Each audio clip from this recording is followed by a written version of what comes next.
It was October 24th, and I sat down to watch the pilot of Constantine, non est Asylum. Firstly, I did not see the leaked pilot, so this is all new to me. I have been keeping track of any new developments about the show. The first image we see is that of Ravenscar Asylum, a direct comic book reference. Good start. John's getting electroshock therapy. He introduces himself as an exorcist. Oh boy. Not exactly how I described the character. He's a con artist, first and foremost. The fact he's an adrenaline junkie with an interest in the occult is just a bonus. Judging from the location and mental state, John's gone through his Newcastle experience fairly recently. 3 months ago, to be exact. Talking to a therapist doesn't seem to help any, but it does reveal John has a dry sense of humor and is obviously tortured over his guilt about Astra's fate. That's consistent with the comics. Though Ravenscar was a far nastier facility, and electroshock definitely wasn't voluntary. In group therapy, John is bored until he spies cockroaches gathering in mass, and follows their not-so-subtle trail. It leads to trouble, naturally.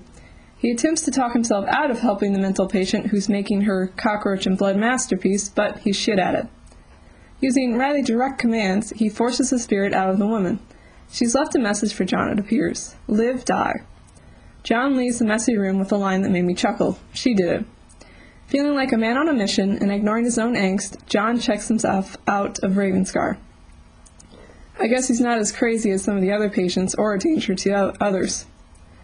Meanwhile, half a world away in Atlanta, Georgia, Liv Aberdine is questioning her life choices.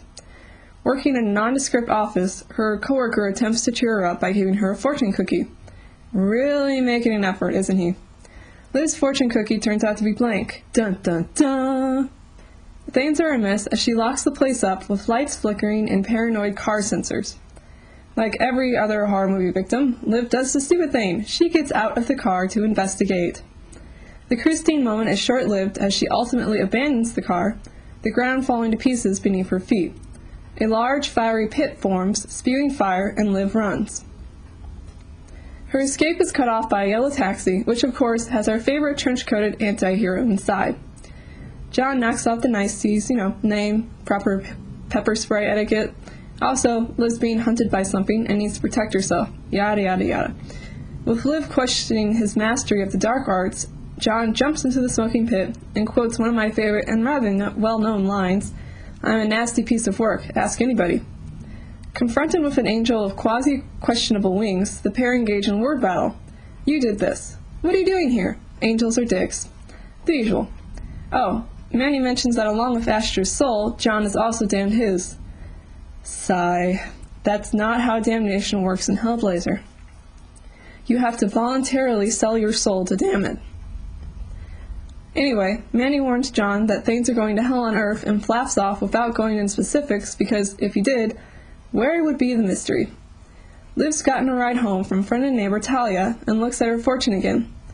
Instead of being blank, it now reads, "Trust him." I don't know about you, but I always take advice from cookies. In the apartment across from hers, Talia is having her power messed with, which can't lead to anything good. Liv wakes up to find her neighbor dead.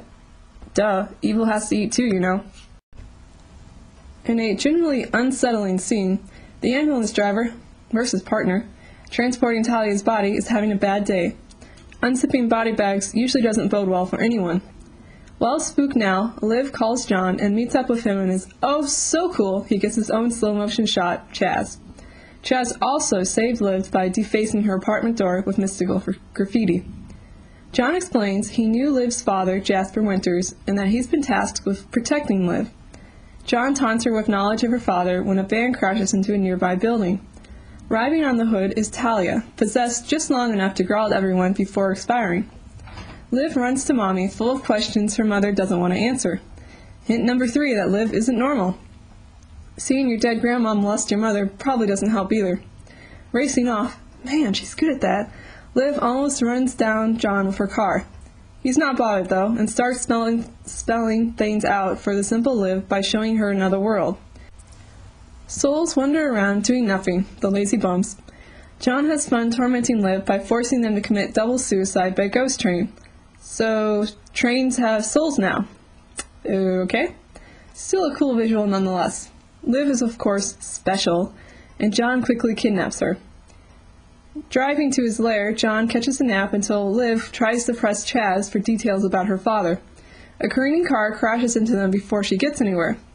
Knocked unconscious, John flashes back to Astra and a blue meanie, waking up to find a Final Destination scene unfolding before him. Liv is trapped in the wrecked cab, and there's a live power line flapping in the wind. A quick spell holds the power line with a mind of its own back, but poor Chaz gets the short end of the stick, line. John is business as usual, while Liv flounders. In John's evil lair, Liv wanders around, examining all manner of relics, books, a suspiciously familiar helmet, and just about anything convenient to the plot at hand. Jasper could find things with his mind, aka scrying. John finds the name of the demon out to get Liv, Furcifer, Lucifer's poorer cousin. It controls electricity. Disregarding the blood spot on a map predicting doom, John has a plan. Manny checks in with his favorite petty dabbler, showing off his powers. Another really neat visual. Furcifer is an inner circle demon packing serious firepower. John throws a bit of a hissy fit, and rightly so, since Manny and his angel buddies are the ones who damned his soul. Why assist his judge, jury, and executioners? Good question. Instead of answering, Manny tears John down to size, then offers a carrot on a string. Perhaps John isn't as damn as he appears to be. His religious experience over, John visits an old friend, Ritchie Simpson. Boom, baby, it's one of the Newcastle crew.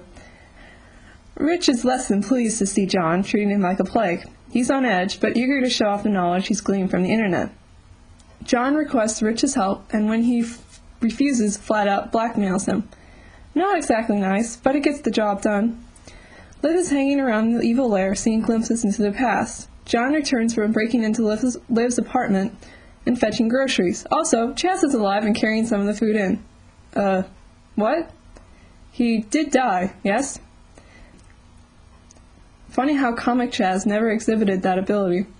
Chaz says it's complicated, and John declines to explain. Demon first, demon battle later. Stomachs full, John bribes the guard for rooftop access to a building, Liv rather anxious about her role in John's plan. After doodling a pretty circle, Liv sits in the middle and waits, unaware that Furcifer is already on his way. She tries pumping John for information, and surprisingly, he spills intimate details about his past. John got into the occult to find the spirit of his dead mother. Okay, if you say so. Furcifer arrives just as things are getting awkward, and John busts out with some Latin, and the demon-possessed guard changes into a dark version of John. A preview of coming events, if you will, because it's too early to introduce Demon John in the show. Faced with the false image of Furcifer, John is confident at first, yet gets rattled when the demon taunts him about everybody dying around him. Liv gets caught in the circle, and John has a backup plan. Rich hacks the power grid and causes a blackout. John 1, Demon 0. Liv gets free, and Furcifer recalls Astra from hell, offering to let her go if John will release him. Is John really that naive? I know it's early days for him, but geez. Using her oh-so-special sight, Liv confirms Astra isn't really there. Pissed he's been fooled, John exorcises Furcifer and sends Liv on her way. Conveniently, Rich drives past the spot where Liv scribed trouble. Meanwhile, John drinks at a bar, arguing music, when Chaz arrives and announces Liv has split, this time for good. Is it any wonder of how much running she's been doing this episode? John seems disappointed, but only slightly. Liv has left a treasure map, a map of places bad things will go down. Chaz tells John to buck up when Manny steps in, instantly knowing John has purposely scared Liv off. He gave her the choice he never had. Begrudgingly, John agrees to assist Manny, i.e. Heaven, in their fight against evil. Oh, John, the comic you would have tossed the drink in the angel's face and told him to fuck off. Never mind that, though. John's off to confront thugs? Satanists? Demons? With his ultra-strong hand sanitizer ablaze, John quotes from his source material again, or rather paraphrases it. The screen goes all comic, and dozens of drawings are screened about a floor, a woman drawing furiously. Honestly, this is my favorite scene of the episode, as there are bits from the comic and cover art all around Zed. I really wish I could zoom into every corner of the room. I actually wasn't too impressed with the pilot the first time I watched it.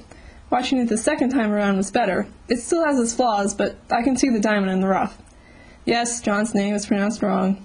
And the show isn't set in England. Chaz isn't British either. I think the worst part of the show is the damn soul plot. It was done in the 2005 movie with mixed results, and to have it used as an excuse for John to fight evil is lazy. I can stomach the other changes, even the immortal Chaz, but John's need for redemption leaves a bad taste in my mouth. He never wanted it in the comic, even when he purposely sold his soul. Beyond that, John's personality is pretty much intact, and I really enjoy seeing his history pop up along with the comic references. Matt Ryan is great in the lead, as is Charles Helford as Chaz.